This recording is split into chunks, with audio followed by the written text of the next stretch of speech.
Hello and welcome to the Future You podcast, where we interview professionals within the creative industries on their visions of the future. I'm Ben. And I'm Eleanor, and today we're joined by... Beck Stewart. Hello. I love the intro. That was a lovely intro, I was going to say. I need to add a hand movement to mine. I know, need to.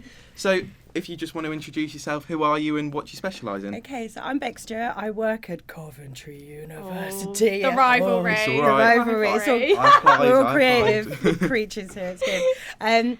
And I'm a skills instructor there, but I do lots of other things.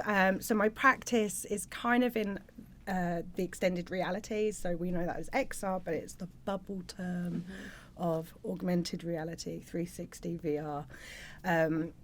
And I'm hopefully going to be doing my PhD soon. So Brilliant. now it's on camera, it's official. Yeah. But it's going to be first. it's going to be using some of these technologies to kind of tell a story. So Perfect. That's perfect. So, moving quickly on, how would you say the world of work has changed since you started in your oh my sector? gosh, so much. Okay, so Especially with the VR and all of that. yeah, like all of it, even when I was a student. So I went to Staffordshire University and I did a BSc in film production technology, and we were recording on DV cassettes. Yeah. We had a Canon XL1.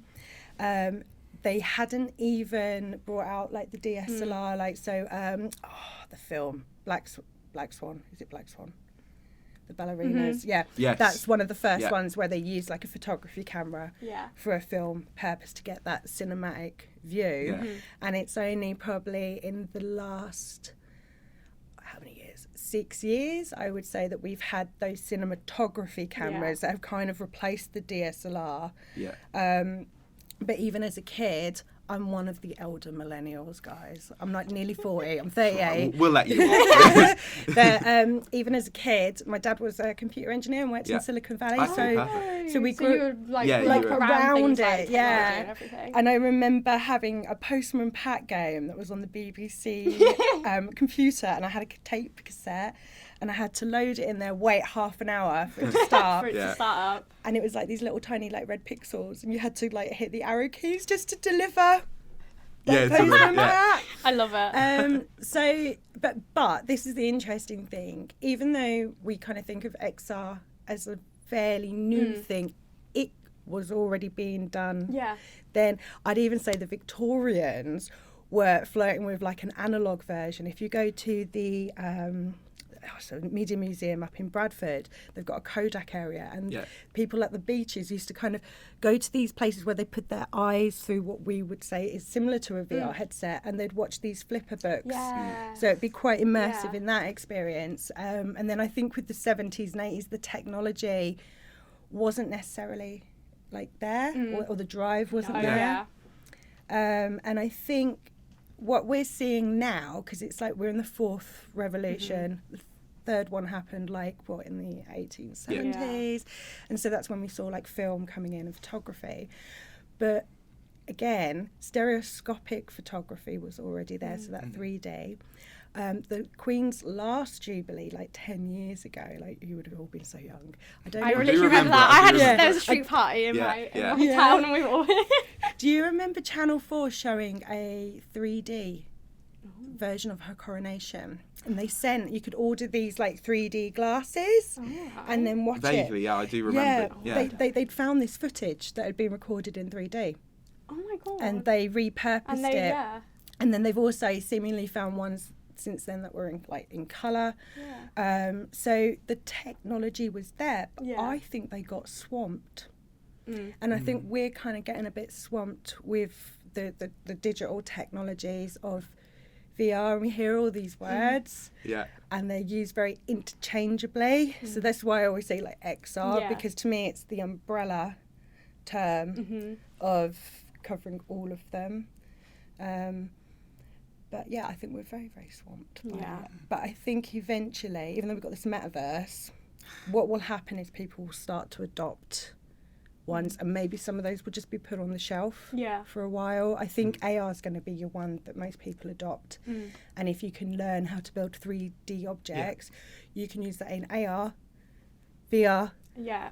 and the I was gonna metaverse. say, yeah, everything. Well, it's, Yeah. I was going to say even down to just the metaverse is crazy, because my dad's, he's an architect, and he's now talking about his mate's a bit, wacky and out there. He goes, it's the metaverse. We need to design buildings in the metaverse. That's it now.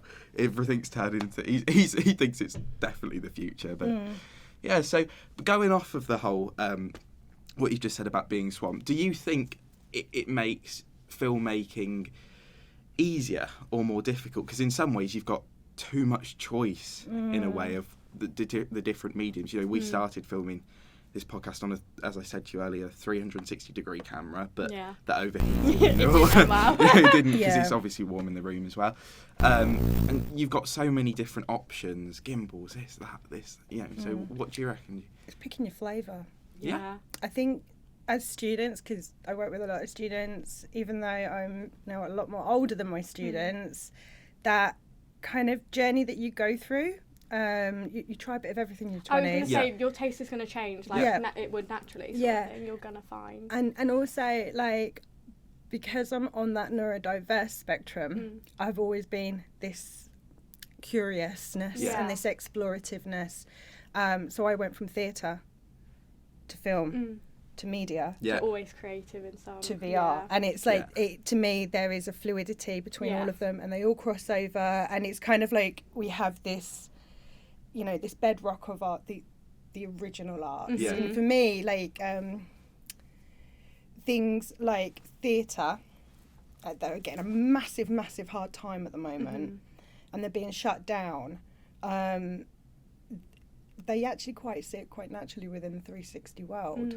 And I'm not saying that these things replace them. They do not. They do not. Yeah. They are hybrids, and they kind of, it's like if we have media and theatre having a baby, what would it look like if we mix these technologies? And I think we can be people shut down other people's interest very quickly. And I'm like, don't do that. Don't do that. Don't be scared of that.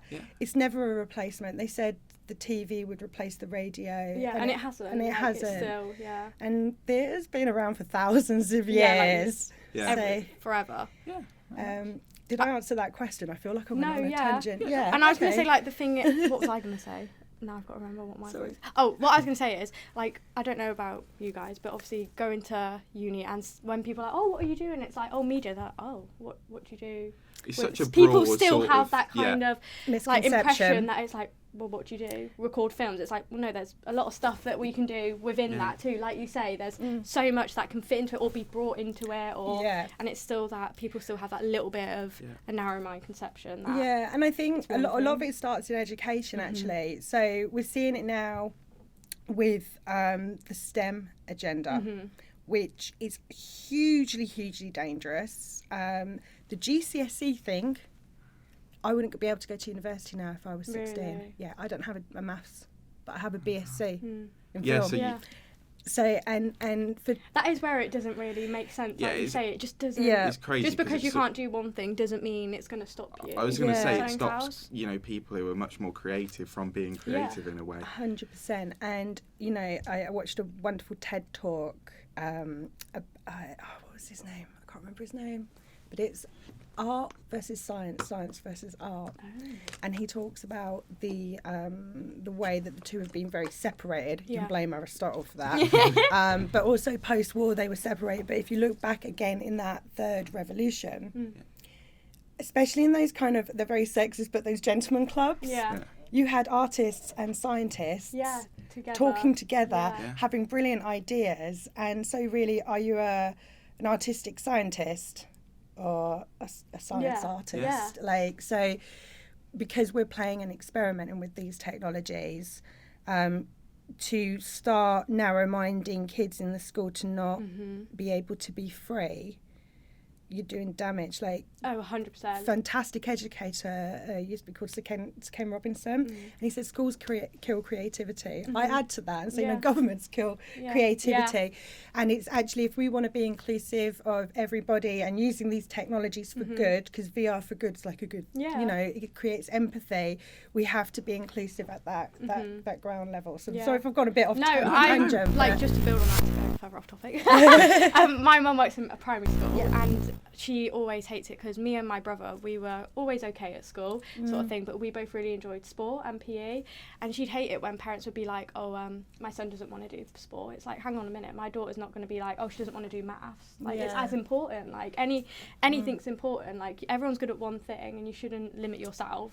Yeah. And, like, be so... Yeah. And it's like, oh, PE's not important. And I was like, well, no, it is for some people. Like, you wouldn't say that to someone who likes maths and be like, oh, maths isn't important. Like, I hated it, but you know. But it's also like, so a lot of the time it's to do with funding. Technology costs money. Yeah, that is the thing. So if I ruled the world, not like Putin, no, a bit of a utopianist view, but I think there's things that we can be doing as higher institutions, even you guys as students, going in and integrating with kids, because I think, you know, certainly people who are neurodiverse or people that just struggle in school, they've always been told they don't fit the box, and it's something that can really haunt you in life. And I think if we can take these technologies in, empower them, give them projects. Like, the Finnish way of learning things is to do projects, things people are interested in. And so if we can give them these technologies to, I don't know, go, if they want to learn about the Earth, put them in space. Like, they might have an overview effect, which is something, a psychological effect that happens with astronauts when they go into space and they see the Earth as a single thing, and you can simulate that through VR. There is an experience called the overview effect. That would just and you will see it, and if you go and have a look at what the overview effect is, and when you go into this experience, the idea of infinity, and then like your little human brain's like, oh my god, I can't deal with this. So yeah, I think there's a lot to be done, like you said, like lower down, especially for younger children. I was going to say, I went to a very academic sort of school, but I'm quite a creative person. So the options I had to be creative was, at A level, was business studies and DT. Really? Yeah, because I thought marketing and then DT, that was it. Yeah.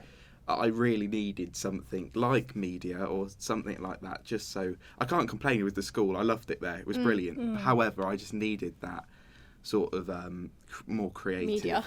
Because even things down to DT, you know, half of the first year of the course is all academic still, so it was only in the second year for my final project I got to be slightly creative.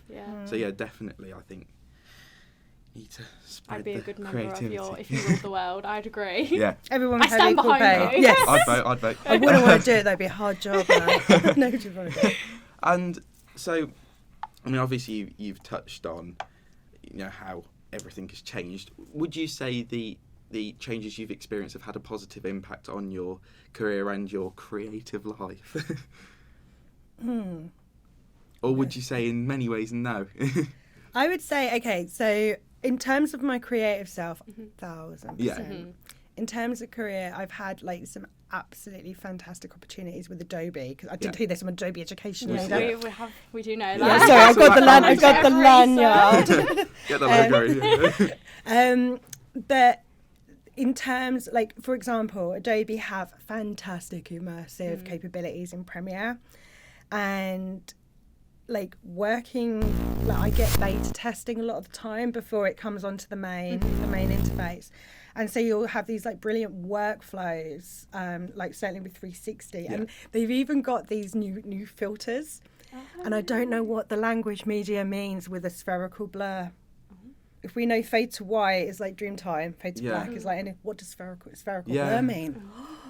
So there's all of this in there, and the workflows between them all are brilliant. So you can go from one to the other. So it's made that creative process really enjoyable and experimental. And I also love to see what students are doing if they're doing like a kind of immersive project, because because I get so excited about it, like we bounce off each other and we'll get like really good ideas. In terms of my career, it's I've been doing my job for 9 years, and I do love my job, but being ADHD, it can be a bit like challenging. And one of the big problems that we're seeing in universities across the globe is everyone is needing a PhD to progress into those types of roles where it it wasn't like that maybe 10 years ago. It was more like the senior levels, you'd need that. So that's a global thing. So this is hence why I'm going on to do this thing. But we've, there's lots of opportunities at, I think, both the unis. Yeah. Like Coventry as a town, even though you're Warwick and yeah, you're not in still, Warwick. Yeah, Coventry. There's fantastic opportunities, and I think, your career or your job title is just a label. Oh, 100%. It's everything else that you do. That doesn't limit you to what you do. Yeah, around you. And I work with some great people at Cov Uni, especially the theatre department. I love them. They're my faves. And one of our graduates, who's also one of our good friends, she runs Humans on Wax, which is a local collective of vinyl DJs. And we do a lot of 360 work together. Like, we've got Lush bath bombs, and we put them in the theta ones. We put them in the waterproof housing, and in like somebody's room, like, we'll get projectors going with lots of ambient lighting, and it's like a unicorn Breaking Bad scene. Like, we're there with these Lush bath bombs, little graters grating them down, and we'll sprinkle the dust on the camera, drop water on them, and then when we watch it, it's like you're in a bath of like Lush. You are just the bath. Yeah, and then they look, it's like, or it could be a space scene of like the universe, and doing that process as an artist, like, me and Lauren get so calm. Like, she has autism, and so we're there like, oh, this is so chill. But then I've also introduced students to doing this, and they're like, oh my god, I love this. Really? It's a different way of working, rather than in a class saying, here's the on button, and we're actually creating. And they'll also experience things like ambisonic sounds, like through the Zoom VR. So I have like a Tibetan singing bowl, just like a bell, makes all the sound, and they will listen to it through that, and it's better than their actual hearing. And they have this like weird transformative moment, and they like, I want to do this every day. It makes me feel really calm. It's like the Wim Hof method of creativity. So there's lots of things that you can do, and I think it's just a case of putting yourself out there. You're going to be rejected in life. That's just life. But don't be afraid to show your work. Any reaction, whether it's good or bad, is a reaction. Yeah, exactly. And as long as you're doing the work that I think is ethical, in the build, like, you can get VR sickness really quickly. So that's like an ethical issue. But also in the content and the story that you're trying to create, like, it is the fourth like Chris Milk, the artist, he said this years ago on a TED Talk, it is the fourth medium, it is the last medium, and it is the empathy machine. So I'm like, that's, I want let's go. That's cool. I like what you said about how you've been using the bath bombs and stuff, because I think it's so easy, especially now, to go, no, I'll do it in post-production, no, I'll do this, I'll do this, and it never works as well. And I love these, like, not old school creative techniques, but the traditional way of creating an effect. I do love that. I think it's part of that humanness that we all have.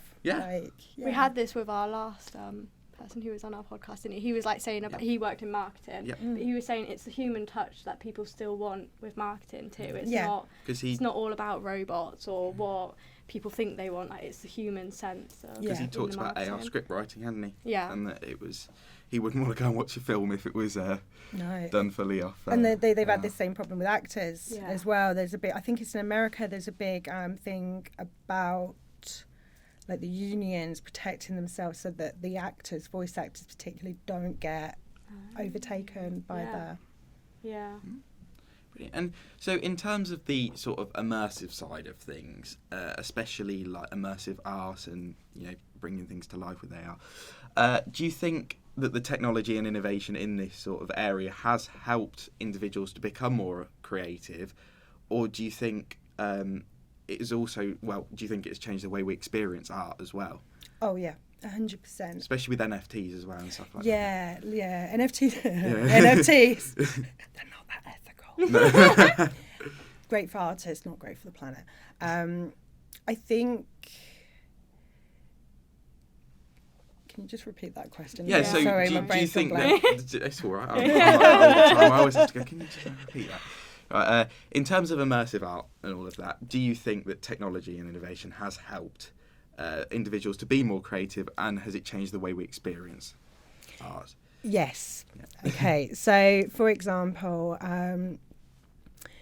we can go into like the art galleries now, and you could scan the Mona Lisa, and the Mona Lisa might talk to you. Yeah. She might have a voice where that wasn't done before. It creates portals and other dimensions. It's like a whole new layer to the artwork. Yeah. Have you ever heard of synesthesia? No. Okay, so a lot Sounds of interesting. Yeah. 1 in 25. Yeah, 1 in 25 people have this, where they'll see colour when they hear music, and I've always thought it's a bit like a mixed reality kind of experience. And I think these technologies are allowing for that extra layer, or like when you're a kid and you have an imaginary friend. That's like mixed reality. As a kid, you're just somehow, as a child, your brain is wired to see that. And so as adults, I think it's allowing us to reconnect with our storytelling selves, our child selves. We have been saturated by films, and that's completely fine, but it allows a different voice and a different experience to come through. And even when we go to a concert now, everybody is like on their phones. Like, I remember seeing the last Prodigy gig and watching the concert for the guy in front of me holding up his phone the whole time, and they weren't experiencing. And Prodigy, such a you don't want to be filming that. You want to be like dancing, So you seeing this. So if people are going to view gigs through their phones, you might as well watch it on YouTube. No, get the stage augmented. Yeah. Oh yeah. And get something going on with the phone. That you can watch. That happens at the same time. That happens at the same time, because it does detract from that immersive experience for everybody else. But if you can make it more interesting and more layered, that would actually be a sick idea. Yeah. Imagine if you were at like a concert and then decided to record a bit and then something literally. Yeah. Like, why has someone not done that? Yeah.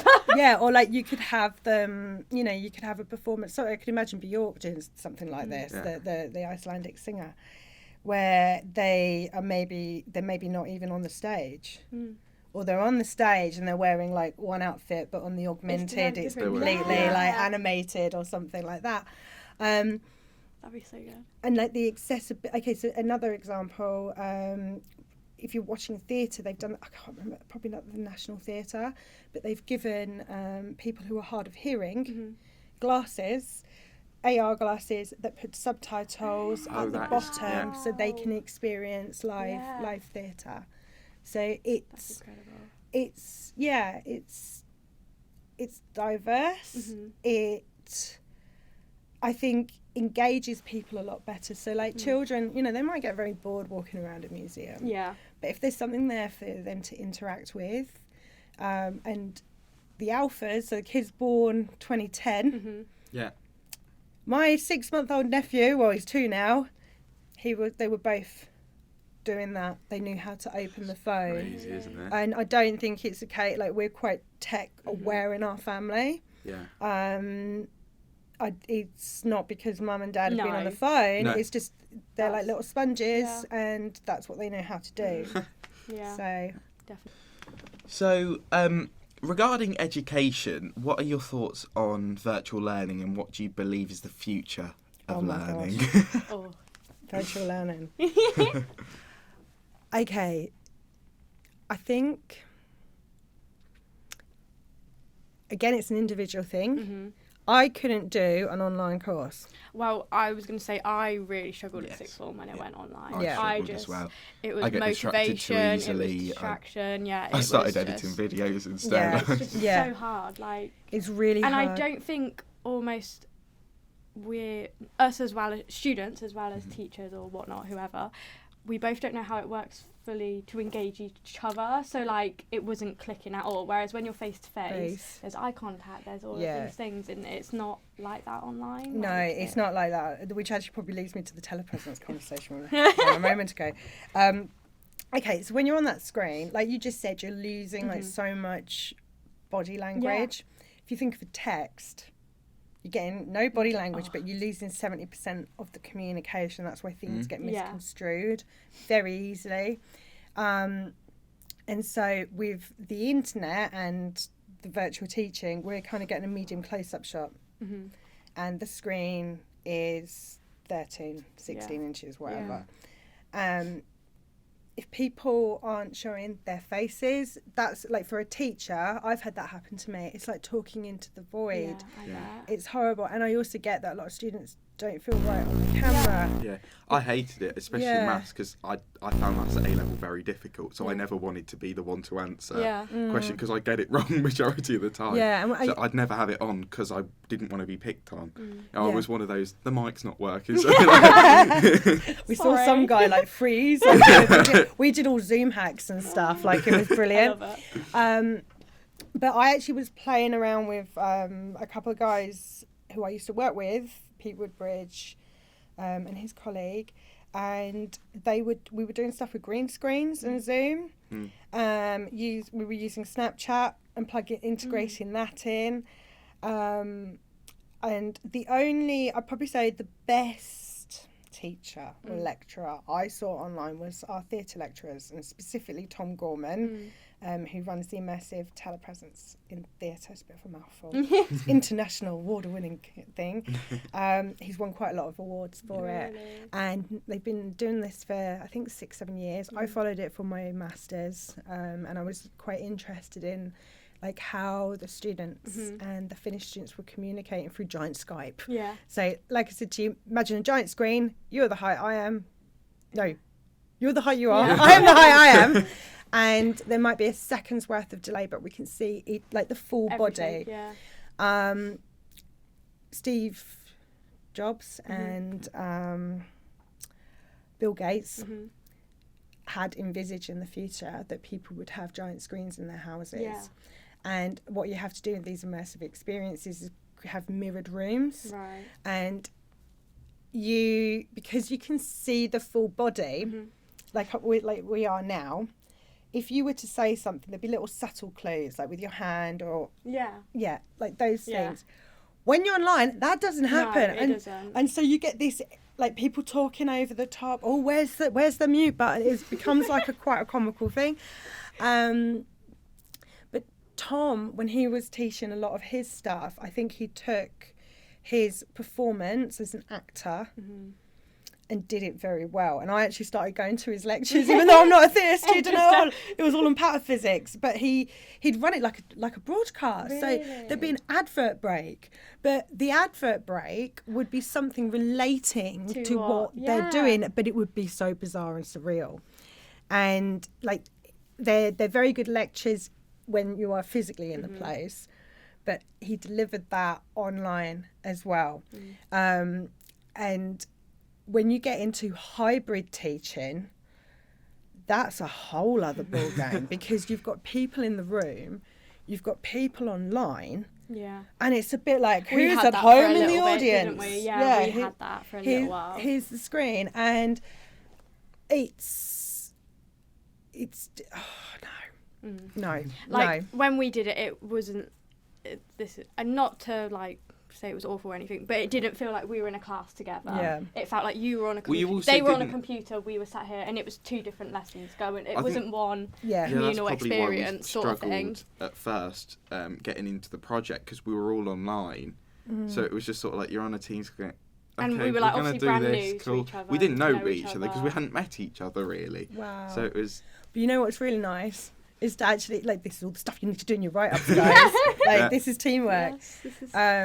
But I think what is wonderful is that we can all talk about it from the student and the teacher's point of view. Because at the end of the day, we're the ones that are delivering this, and people may be making these decisions.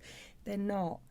And I think that kind of feedback loop is really, really important. But hearing that, it always says to me, like, you guys want to be together. You don't want to be isolated. And even though campuses can be quite not that full, I don't think ours isn't that full. No. I'm hoping next year the psychology we've re-established ourselves, because it's taken everybody a lot of time to get used. I've had no anxiety coming up here today, but if we'd done this maybe a few months ago, I'd have been like, oh my God, like. Yeah. Yeah. Like, where are we going? How do I sit? Yeah, how do I sit? What do I do? Like, do I breathe? Do I make eye contact? Like. Yeah. So in that regard, it's not great. But then, you know, the other layer of learning online, it brings up the whole question about like digital poverty. Now, when I first started teaching in 2007, I worked at Stafford College, and it was a big, like, mobile phones were getting a lot more popular. And so we'd use these things. But then when Ofsted come in, you're not being inclusive of the individual needs of the students. And I think as time went by, everyone, because we're so tech saturated now, just assumed that everyone had a computer. Yeah. No, they didn't. And I think if we are, you know, wanting to be this big techie country and all of these things, you can't have digital poverties, but you also as well have, I think there has to be a big change in the education system as well, certainly in educating on the effects of digital technologies, but I would be getting specialists in, not putting it all on the teachers. Like, I don't hate schools. I think schools have a really tough time. And I think I agree with you though, but it's something like big discourse. It's not. It needs to be a specialised thing that when it gets taught, it's not. Oh, we'll cover it in PSHE. That'll do it. That'll be fine. And don't send this. Don't say that. Online bullying's this. No, that's not gonna hit home with kids. Like, I don't know about you guys, but our PSHE sessions, they were in our tutor. That was 30 minutes long, and we would all sit there. It was in the middle of the day. Did you ever gain anything we from wouldn't. them? I don't think I did. Not being horrible. It wasn't a strong enough message. I think the best thing you should do is get everyone talking about their online experiences, because, you know, like, it's all different. Like, when I was growing up, I didn't have Instagram, but we had the glossy magazines, and there were pros and negatives with of both sides. And ultimately it comes down to image and what we're being told and what we're being sold. But having an emotional awareness or an ability to be able to go, actually, and like the correct mindset to be like, hang on a minute, I need to take myself off. The best thing you can do is nature bathe. Like, because I spend so much time with technology. It's good to actually completely disconnect. Like, I will deliberately turn my phone off when I get home. Do you? I leave it in places so I don't have to answer it. I put it on silent. I struggle sometimes in the afternoons to focus, probably because I've been so concentrated on the screen, that now what I have to do, and this is also because of the pandemic, I think I went a bit Neanderthal, my true self. I had to sleep. But go and do something physical and disconnect from tech and have an awareness of it. Like, here's an example of where you've had too much tech exposure, and it's a bad thing with VR. Have you heard of Beat Saber? No. Oh my God. No. Okay, do any of you drive? Yes. Yeah. Okay, right. Do not play Beat Saber and then go driving. Okay. So Beat Saber, it's like Guitar Hero, but you're a Jedi. Oh. You're not playing. I've seen it on with TikTok. I've seen it on TikTok. Yes. It looks cool. So much fun, and it's like the same as burning like the same amount of calories when you play tennis. Oh God. So you can get like good guns going. You can hit people in the face. You can hit. I hit a light in my house. I was to punch myself in the face. That also happened. But I played Beat Saber for about 4 hours solid, which is quite an intense time to be on a headset. And then I went driving on the M1. And the M1 has chevrons. Yeah. And little triangles. And I had some dance music. And I'm like, and I start. And I'm like, whoa, you're on the M6 or M1, whatever it is. Like, don't do this. And even things like, you know, there's some experiences that are maybe like a forest. And you'll spend a lot of time in that, like, spiritual, crazy, like, neon forest. But then when you go outside and I started looking at trunks differently on the tree. I'm like, our trunks are really textured. and you it's weird. And you have these like little like moments because you can go somewhere else with these technologies, but then it makes you look at this reality in a very different kind of like way and experience. And it's probably very unprofessional of me to say, but sometimes going into VR is like, you know, you're having a free trip without taking dangerous substances. I understand. Yeah, and you know, maybe there's a project called Goliath that is a VR simulation, and you're in the brain of Goliath the giant, but it's actually there to talk about schizophrenia. Wow. And to see what that simulation is like, because you may come across somebody who has a severe mental health problem, and that must be really scary for them. Yeah. But for you to be able to kind of, it's not necessarily their experience, but an experience, and you've got that headset on, you were in that place, that may change your perception of their experience. So that's like quite wholesome. Yeah, there's a 360 film called The Party that is based on what a party might be like for somebody who's autism, and the meltdown that may happen in that, and it's really, really cleverly done. Yeah.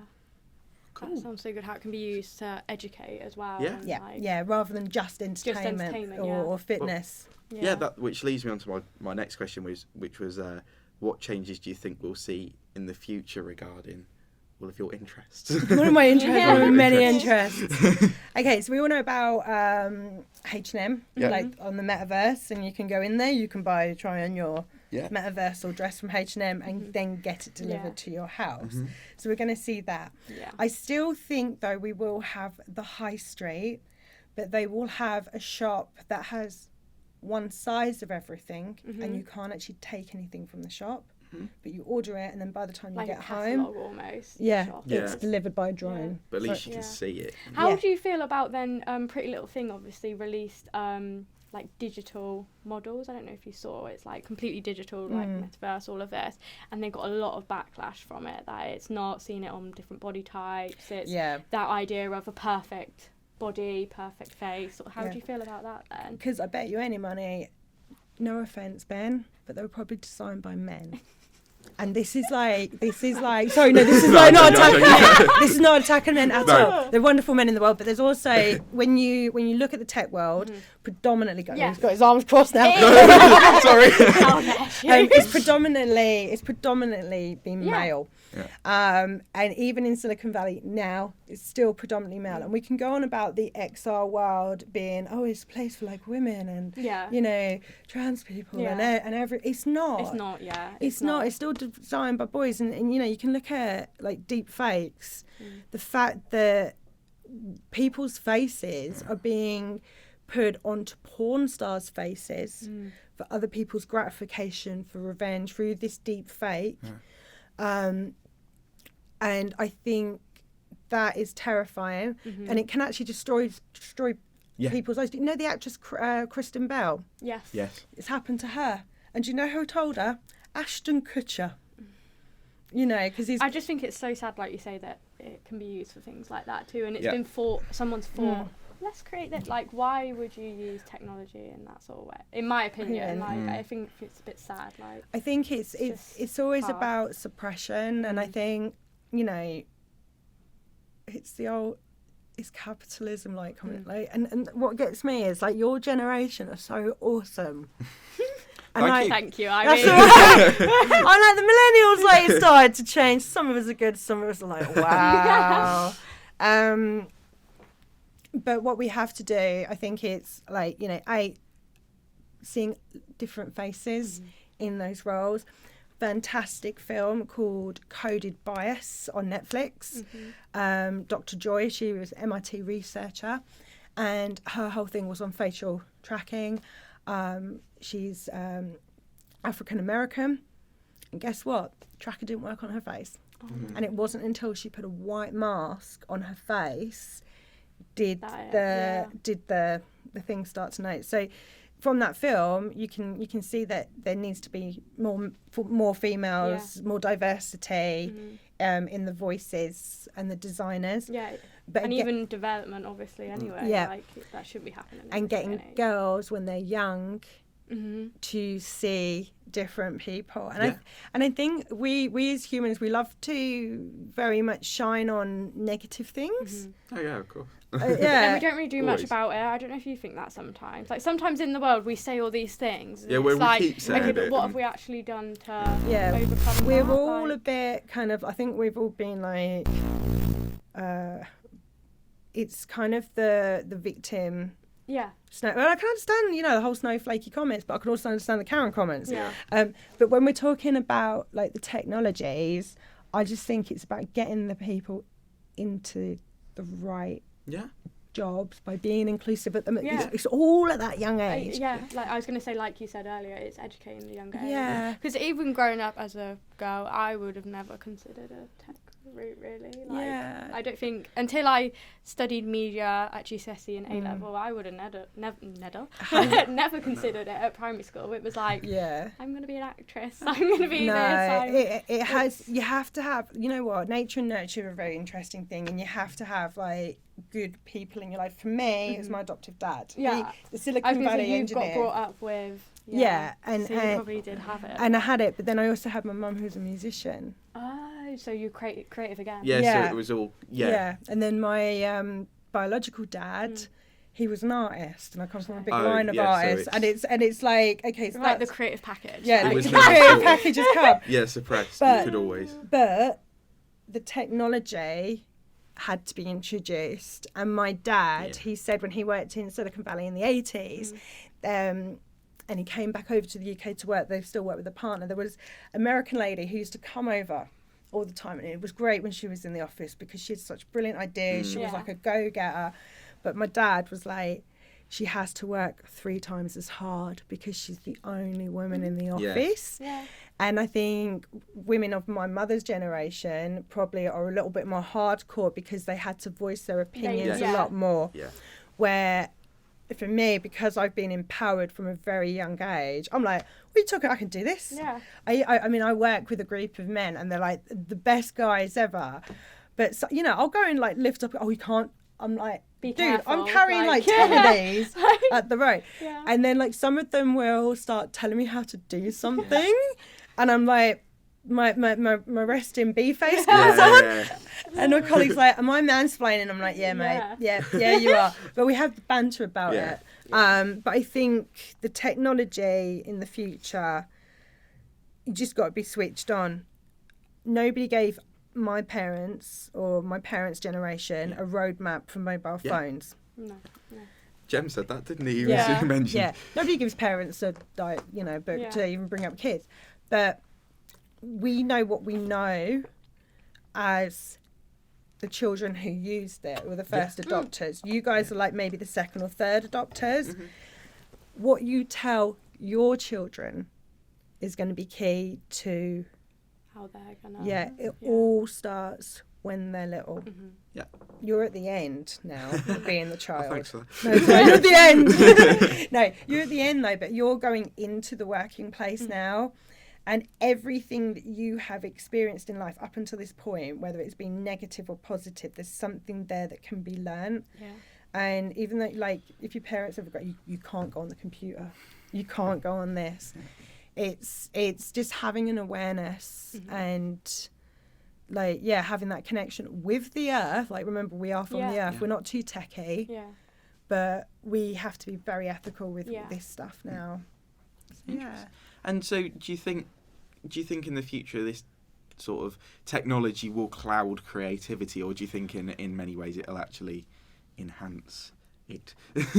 I think people again can get bogged down. So, like we were saying about the AI voices, you just got to keep on going. Yeah, keep on going. Like you've got to be stoic. Yeah. In the sense of like, wait, this didn't work, go again, and it's almost like taking on that science brain. Yeah. And saying, wait, this didn't work, keep going. Yeah. I think that is the thing, like, that really hit the nail on the head. Like, with creativity, if something doesn't work, you straight away get bogged down because it's your personal, it's almost like your personal idea. Whereas in science, if they have something they want to find out, they do one experiment, that didn't work, we do another experiment, this didn't work, we got results from this, people think this. It's much more of a process, whereas I think stereotypically in creativity, if you went to a company and they were like, no, that idea's shit, then you're like, oh, okay, like I'm shit. It's that getting that progress to be like, no, hang on a minute, just because they think it was crap, it might not be. Yeah, and I think, it's bringing that arts and the sciences back. Like, artists rely on technology to be able to do that art, whether that is a piece of charcoal that you got from the fire pit because you created fire, or whether it's something that MIT built and they've now put it into the hands of the artist. So that's usually the process. So they're usually built at NASA, the military, or MIT are usually where these technologies kind of come from. Then when the artists get hold of them, that's when they kind of learn what they can really do with them. We saw that with the cameras. You know, the Lumiere brothers? They wouldn't sell their camera to Georges Méliès, the filmmaker. And he trained under Harry Houdini. He had a theatre and he built his own.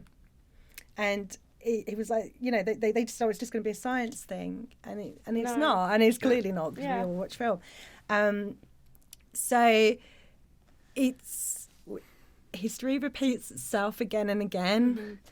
I try not to get worried about AI. For example, one thing I've been doing, and I thought actually it would be really good for our English students, especially the ones who are into spoken word and poetry. So I use, what's it called? My brain's got Starry AI.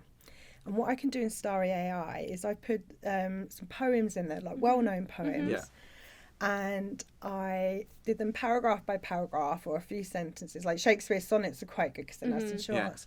And I would choose a style. So I might have it in Baroque with a print like Andy Warhol. And I'd let it cook. And then a few minutes later, I'd have an image. And it looks, and you can see the representation. And I think for somebody who is like a poet, who is creative, but not in that painting side of things, that then enables them to be able to add another layer. But I think it's about being open about it and go, you know, I write poetry. But I use my words to create pictures, but it is digitized from this machine. And that's okay. The only time AI will ever take over is if it has autonomy in the truest sense. And a machine cannot have empathy. No. You can't. It's either on or it's off, and it's all the grey matter in between that's actually that makes us human. The human touch is that. Like, you know, nature, nurture, there's two other things, probably three other things going on in that bigger thing. So technology should be used as a tool to benefit the world. But there's madmen in this world. Agreed. So brilliant. And that's so we've been talking for 51 minutes now, so I'll wrap up with the last few questions. I'll wrap up with the last few. Got enough. Unfortunately, we're both chatty, and you're very chatty. I'm very chatty. So, if you had to name a few of the technological advancements that you're a fan of, which would they be?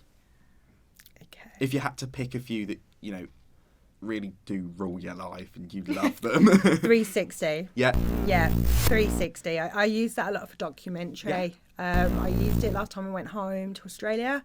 I was there during the bushfires. And we had a friend who has a completely like organic, sustainable winery, and he lost his whole winery. Oh my goodness. But I used this camera he told me his story, and all I did was take shots. I didn't film a great deal. And I'm building it on Wanda.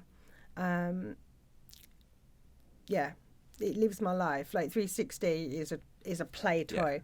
But also recently, I've flirted quite around with augmented reality and 360. I like it all, mate. I like it all. You like it all. My brain works at like 1,000,000 miles an hour. I think for me, it's the explorative side of it. I love exploring. And I'm like, okay, so that does that, but what else can it do? Not break it, but break it. That 360 is my... Ride or die. Ride or die, definitely. But I love playing, and I love my exploration. We haven't been able to go on adventures for 2 years, and I love travelling. But my exploration has really been in playing with this stuff. And when something new comes along, and if it can sustain my attention, that's a good thing. If I disinterest in it, that's like, we're done. That's exactly why I'm starting to get into 360-degree stuff, because obviously I wouldn't say I've mastered normal cameras at all, but I've got to the point where the excitement from learning it sort of goes down a bit, because there's very little you can learn. You can experiment with certain shots and do this, and obviously it's a new sort of, and there's so much you can do with it as well. And that, like the Insta360s on the app, especially, there's so many effects and so much inspiration, and you can do so much with them. So and it's also as well changing contemporary films. So they do use 360 cameras for certain movements, because you can like spread it out, that we could be in this room and it could travel around and, crazy stuff.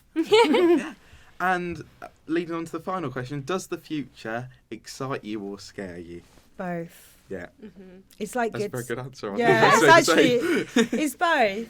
I think I live in my little bubble, like, everything's quite nice, students are great, they're doing cool stuff, and then you've got Mad Men. But I have a lot more faith in your generation coming through. Thank you. There's, it takes 5 generations to get over a world war, and so technically Generation Alphas should be the ones that are switched. I just think we have to challenge this stuff a lot more and really, really, human up. Human up. Be kinder to each other. That's whether that's in the design, like not moving your camera around so somebody doesn't puke, to, if you see someone doing something inappropriate with deep fakes, call them out. Call them out. Like, it's not cool, man. Just be a cool person. Like you, always one stress. Like you,